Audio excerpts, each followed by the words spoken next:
La Matmut vous présente la quotidienne.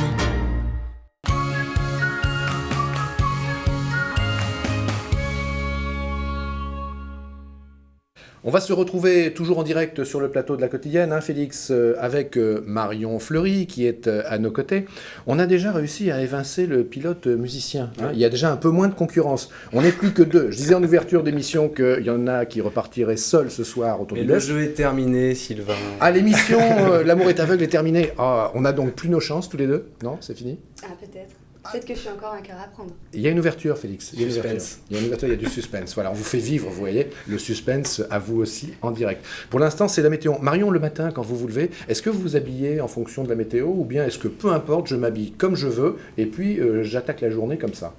Non, en général, je m'habille en fonction de la météo, de mes humeurs aussi. Les humeurs? Et qu'est-ce qui l'emporte, les humeurs ou la météo? Oh, peut-être plus les humeurs, parce que parfois j'ai des mauvaises surprises quand je sors. Ouais, mais je trouve que c'est pas mal de se dire, attends, la météo, de toute façon, en Normandie, elle est toujours pourrie. Alors donc, il y a un moment donné, c'est bien de s'habiller un peu ensoleillé. Et bien justement, est-ce qu'on s'habille demain ensoleillé? Peut-être un peu moitié-moitié, regardez. La météo, avec Avantage Famille, CIC Mobile. CIC, parce que le monde bouge.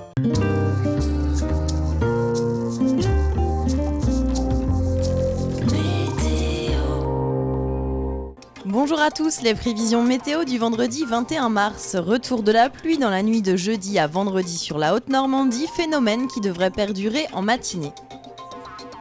Une légère baisse des températures, 6 à 9 degrés sur la région ce vendredi matin, le maximum de 9 degrés sera pour l'extrême est du département de l'Eure. Retour des éclaircies l'après-midi sur la Haute-Normandie, du soleil donc mais des nuages encore bien présents. Baisse significative des températures l'après-midi, il ne fera plus que de 9 à 12 degrés, 10 degrés sur la côte et le maximum une fois de plus pour Vernon.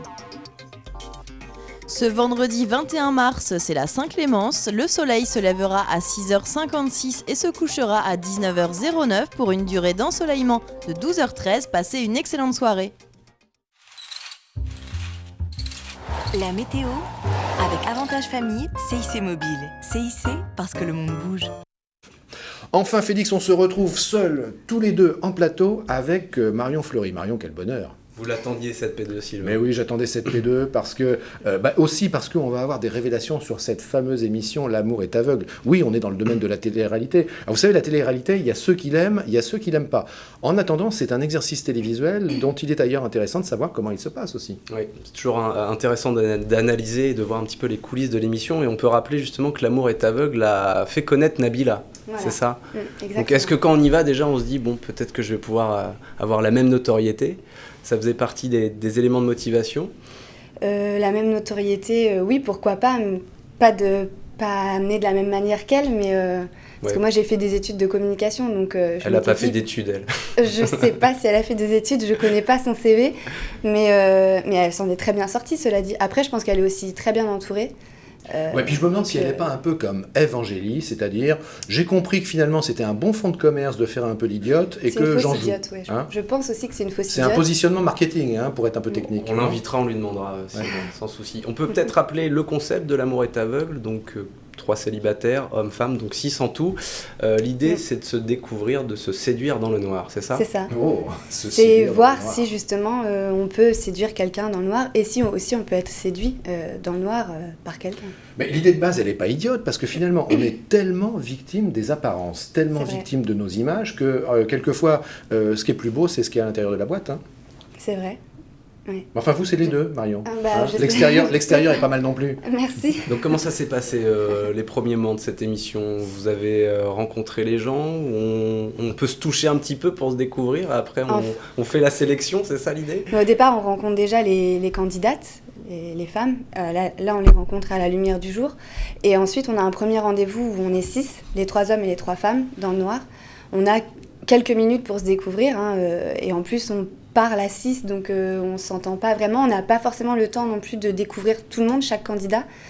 Et de là, en fait, on nous demande très rapidement de choisir le candidat avec lequel on aimerait avoir un rendez-vous privilégié, donc en privé. Voilà. Et donc, comment vous avez orienté votre choix? Alors, c'est la question, on me l'a beaucoup posée, pourquoi j'ai choisi tel candidat. Il s'appelait Michael, c'est ça? Voilà, c'est ça. En fait, Donc, sans le voir, hein, je le répète, Voilà, pour sans ceux le qui nous voir. suivent ou qui arriveraient tout de suite sur l'antenne de LCN, vous êtes dans le noir, les candidats sont là, et comment vous choisissez? C'était la question de Félix. C'est tout bête. En fait, je l'ai choisi parce que c'est le candidat qui se trouvait en face de moi, autour de la table. Et donc, c'est avec lui que le contact s'est fait en premier. Oui, le hasard a fait qu'il n'était pas loin, il était dans l'environnement, et donc forcément ça facilite les choses. Oui, c'est ce que j'expliquais quand Et alors après voilà, on se rapproche, on perçoit une odeur, des effluves, peut-être un parfum, on sent une présence. Ça, on arrive à plus déceler quand on se retrouve seul dans la pièce. En plus, il faisait très chaud au moment du tournage, donc pour les odeurs, là, on pouvait tout de suite être fixé. Hein. C'était des odeurs de fauve? Un petit peu, non, honnêtement, dans le noir, on sentait qu'on avait chaud, quoi. On avait vraiment chaud. Bon, alors comment ça s'est passé avec Mickaël? Est-ce qu'il vous a séduit? Il est curieux, lui. Et puis il le dit sur un petit air. Alors sur un petit air, vous savez, un petit air un peu salace. Et alors, salace, rien que Mickaël, alors, il vous a séduit? Ce loser. Non, je plaisante, il nous regarde pas, vous inquiétez pas. J'espère pas. Alors, je l'ai pas vu l'émission, Mickaël, ne te braque pas. Non, pour ceux qui ont vu, ils ont pu constater que je suis repartie seule. C'est notre chance, Félix. Youpi, c'est notre chance ce soir. Ça n'a pas accroché. Non, honnêtement, sans forcément parler du physique, parce que en fait, après le dernier candidat, celui qu'on a choisi, on peut le découvrir à la lumière du jour. J'ai pas accroché plus que ça, il avait l'air sympathique, hein, mais il me faut un peu plus. De toute façon, j'étais assez sceptique déjà à l'idée de pouvoir avoir un coup de cœur comme ça dans le noir en si peu de temps. Donc j'étais pas forcément étonnée de repartir seule, mais je l'ai fait justement pour voir si ça aurait pu m'arriver, parce que je pense que tout est possible. Est-ce que vous aimez les lutteurs, Marion? Bonne question. Les lutteurs, les hommes très musclés. Ah, donc, oui, Qui pratiquent la lutte française, ce sport de par combat. exemple. J'aime pas quand c'est trop musclé, quand c'est trop... je me vois pas me écoutez, promener... on va quand même vous en présenter un. Peut-être que vous aurez le coup de foudre. Vous allez nous dire juste après le reportage, c'est Un jour en Seine-Maritime. Il s'appelle Samba Diang et c'est un espoir, hein, comme le suggérait Félix, c'est un espoir de lutte française. Les images d'ailleurs ont été tournées à Paris, à l'INSEP. C'est là que l'équipe de LCN l'a retrouvé.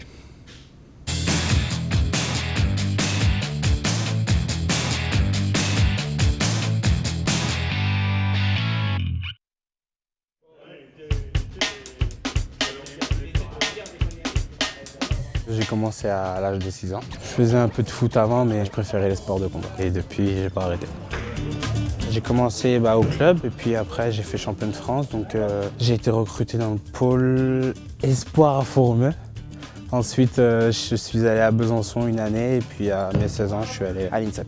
J'ai envie d'aller aux Jeux et pour préparer les Jeux, il n'y a pas meilleur endroit que l'INSEP. Là où il y a les meilleurs sportifs, que ce soit dans la lutte ou même dans les autres sports, c'est là où il y a les meilleurs. J'ai fait champion de France en senior. Sur ça, c'est une obligation pour aller au championnat d'Europe et au championnat du monde. Mais surtout, c'est que j'ai fait 3e au championnat du monde en junior. Et puis là, j'ai fait champion de France senior et j'ai gagné le tournoi de Paris. Je pars en stage en Biélorussie pendant 2 semaines, prépa des championnats d'Europe. On se prépare physiquement aussi. Et, la technique, c'est pas 1 semaine ou 2 semaines des championnats d'Europe que tu la prépares. Surtout physiquement, le cardio. Ensuite, il y a le régime aussi, parce qu'on est un sport de catégorie de poids. Et donc il va falloir faire le régime et se préparer en même temps. Là, je bouge pas, je suis en senior et je préfère rester à 84. 96 sont un peu lourds et sont forts physiquement aussi. C'est un sport complet, il faut être fort physiquement, techniquement, il faut être un peu intelligent on va dire, parce qu'il y a la technique, il y a plein de choses à entreprendre et c'est vraiment un sport complet. Tu gagnes beaucoup de maturité dans ce sport.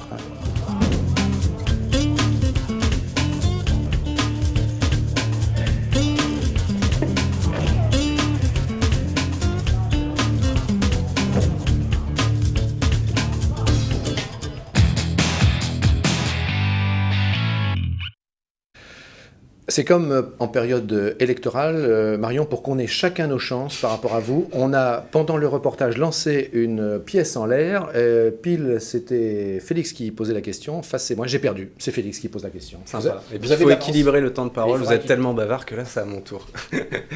Non, Marion, vous n'avez pas vu le montage avant de le découvrir comme tout le monde à la télé. Racontez-nous ce moment. C'était beaucoup d'appréhension, une bonne surprise au final de vous voir dans cet exercice. Ouais, j'appréhendais un petit peu parce que parfois, on a des surprises au montage. On ne sait pas quelle image on va renvoyer en fait. Et donc moi j'avais organisé un petit goûter, on va dire, pour la diffusion de l'émission avec mes amis et ma famille. Donc j'étais pas seule pour découvrir les images et c'était mieux. C'était une volonté de ma part. Je préférais être accompagnée, puis c'était plus amusant parce qu'on a vraiment passé un bon moment, on a bien rigolé. Parce que voilà, il y a des choses que j'ai sorties durant l'émission que moi-même je me souvenais plus en fait, puisque le tournage c'était quand même en juillet dernier, donc ça fait quand même un moment. Et voilà, j'ai passé une super soirée et j'étais contente finalement du résultat. On va mettre Marion maintenant à l'épreuve. Vous avez passé 3 jours dans le noir de télé-réalité pour L'amour est aveugle. On va voir si vous avez appris quelque chose dans ce domaine. Alors, vous fermez les yeux. Interdiction de les ouvrir, hein. Interdiction. Et l'un de nous deux, Félix ou moi, va s'approcher de vous. Vous allez respirer son parfum et vous allez devoir deviner de qui il s'agit. Il s'approche. Et là maintenant, Marion, il faut deviner de qui il s'agit. Est-ce que ça sent le vieux monsieur? Alors c'est qui? Un petit peu. C'est donc Sylvain. Bon, voilà. Elle est très forte. Elle est très très forte. Je suis perspicace. C'est très bien, donc sans regret, une belle aventure. Non, ouais, vraiment, c'était une expérience intéressante. J'ai pu voir l'envers du décor, puis je me suis bien entendue avec tout le monde globalement, même avec l'équipe de prod. Et vous aimez les médias, et on en profite pour passer un petit message. Vous cherchez du travail dans la com ou dans les médias? Voilà, du travail dans la communication. J'ai 5 ans d'expérience en tant que communicante. Félix, elle va nous piquer notre place. Je sens ça. Oui, pourquoi pas. Je sens ça. J'aimerais bien être animatrice télé. C'est vrai, dans l'animation. Allez-y, on change. Allez-y. On fait ça souvent ici dans la quotidienne. Vous allez lancer la rubrique BD. C'est la rubrique BD. Allez-y. D'accord. Ça n'est pas la rubrique de Bec BD, je le précise, c'est la rubrique BD. Donc vous répétez, vous dites, ben voilà, on est dans la quotidienne en direct sur LCN, vous regardez la caméra grise là-bas, et puis vous lancez, on va retrouver maintenant Fred Sandon pour la rubrique BD. Allez-y. Fred, pardon. Sandon. Alors vous la regardez bien. L'excellent Fred Sandon. L'excellent Fred Sandon. Allez-y Marion. Donc vous êtes bien dans la quotidienne sur LCN. Et dès maintenant, on va retrouver Fred Sandon pour la chronique BD.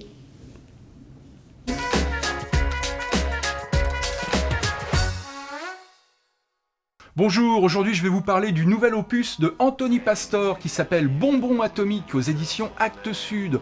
On retrouve Sally, la détective privée un peu par la force des choses. Pour ceux qui connaissent l'œuvre d'Anthony Pastor, le précédent ouvrage s'appelait Castilla Drive. Et là on découvrait Sally, son mari a disparu, elle reprend, comme il faut bien qu'elle vive, elle reprend les affaires de détective de son époux, dont on se demande bien où il est passé. Et puis, de fil en aiguille, elle va rencontrer du monde, un poète qui aime porter un chapeau texan. Et là, elle a une nouvelle enquête. Et cette enquête, elle est un peu particulière. Elle a un esprit... on a un univers un peu comme les frères Cohen. Vous savez, une espèce de nonchalance dans le récit qui s'installe au fur et à mesure. Et là, il y a cette femme, Gabriella, qui arrive en ville, qui a un look à la Amy Winehouse, comme vous pouvez le voir sur la couverture, et qui est là pour organiser une espèce de concert radio-crochet avec tous les adolescents du coin. Et dans ces ados, il y a le fils de l'entreprise, la plus grosse entreprise qui s'est installée sur les terres de Castilla Drive. Et on se demande ce qu'il va se passer parce qu'elles ne semblent pas être que là pour s'occuper du concert, mais aussi d'essayer de rabibocher le fils de ce grand patron avec lui-même. Mais le fiston, lui, qui a l'air très intelligent et en même temps très renfermé, ne passe sa vie qu'à faire du skate et à traîner avec ses potes qui, eux, sont tous accros à un espèce de bonbon extrêmement sucré, peut-être l'équivalent du Red Bull, mais en solide. Et Sally, elle se retrouve là-dedans, elle va essayer de découvrir qui est cette espèce de Amy Winehouse, qui s'appelle Gabriella, mais on n'est pas sûr que ça soit vraiment son identité. Et puis, c'est plein de destins qui s'entrecroisent, et il y a un ancien flic qui travaillait pour son mari, enfin, ou plutôt pour lequel son mari travaillait, qui a l'air de savoir des choses, et là, les fils se tirent les uns après les autres, et Anthony Pastor arrive à nous emmener dans une ambiance. C'est un livre presque éthéré, c'est un roman policier, enfin une BD policière, mais vraiment qui est complètement décalé par rapport à ce qu'on a l'habitude de lire. C'est Bonbon atomique par Anthony Pastor aux éditions Actes Sud.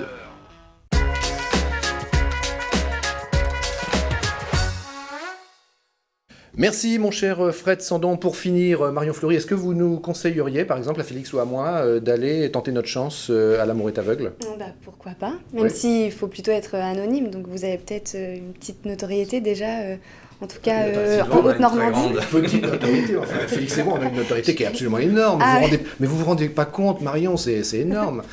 L'audience en Haute-Normandie c'est phénoménal. Non mais c'est une expérience que vous recommandez Oui, pour moi, j'y suis allée vraiment détendue. J'y suis allée pour pour m'amuser. Voilà, Quand on est c'était une jeune, on dit expérience en mode détente. en mode détente. En mode détente. Voilà. Mais je Ok, voulais eh pas- ben écoutez, super, on était très contents de vous avoir. Merci beaucoup. On a bien merci à compris vous. qu'on repart chacun de notre côté et que vous repartez seul. Hein. Je pense qu'on a lamentablement échoué, Félix. On n'a pas été assez bon ce soir, c'est ça notre truc. Officiellement. Officiellement. Vous ne verrez pas ce qui se passe après la fin de l'émission et une fois que le générique de la quotidienne est parti. Alors, plus sérieusement, on va retrouver juste après. Restez avec nous. Mais on vous va- avez un avantage, c'est que Oui. moi je reste à l'antenne en Vous, direct.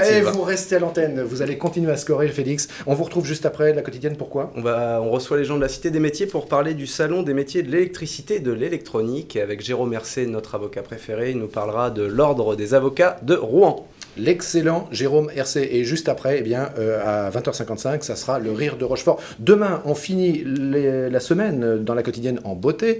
J'aurai le plaisir de retrouver Stéphanie Jus en co-animation. Et on parlera des entrepreneuriales, on parlera de l'énergie en Haute-Normandie. Vous allez voir, c'est passionnant. Il y a aussi des jobs. Et puis du sport avec Jérôme Catch, Jérôme Kodge, Jérôme... Je sais plus. Enfin, on verra. On voit ça demain. Bonne soirée, à demain.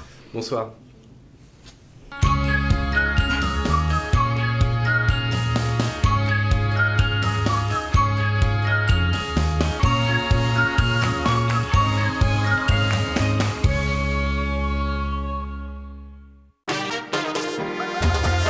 La Matmut vous a présenté la quotidienne.